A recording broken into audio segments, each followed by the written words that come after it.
புதுக்கோட்டை மாவட்டம் வடகாடு கிராமத்தில் கடந்த 5ஆம் தேதி இருதரப்பினர் மோதிக்கொண்ட விவகாரத்தில் மேலும் 2 கைது செய்யப்பட்டிருக்கிறார்கள். இது பற்றின மேலும் விவரங்களை செய்தியாளர் துர்கா மகேஸ்வரன் வழங்கிட கேட்கலாம். துர்கா மகேஸ்வரன், வணக்கம். மேலும் தகவல்களை சொல்லுங்க. வணக்கம்.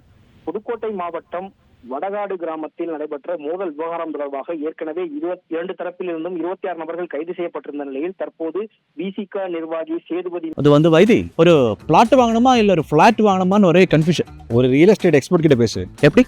பாஸ்வாலா பி தி பாஸ் மீது கொலை முயற்சி வழக்கும் மற்றொரு தரப்பைச் சேர்ந்த வீரபாண்டி மீது வன்கொடுமை தடுப்பு சட்ட பிரிவின் கீழ் வழக்கு பதிவு செய்து இருவரையும் கைது செய்த போலீசார் அவர்களை சிறையில் அடைத்துள்ளனர். இந்த விவகாரம் தொடர்பாக இதுவரை 28 நபர்கள் கைது செய்யப்பட்டுள்ளனர். மேலும் ஏற்கனவே வடகாடு காவல் ஆய்வாளர் தனபாலன் காத்திருப்பட்டியலுக்கு மாற்றப்பட்டிருந்த நிலையில் தற்போது அந்த பணியை இலுப்பூர் அனைத்து மகளிர் காவல் நிலைய காவல் ஆய்வாளர் வனிதா கவனிப்பார் என்றும் தெரிவிக்கப்பட்டுள்ளது.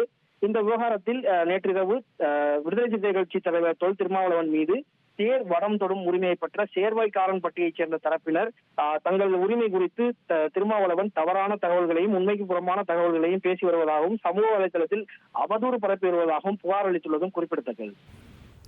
தகவல்களுக்கு நன்றி துர்கா மகேஸ்வரன்.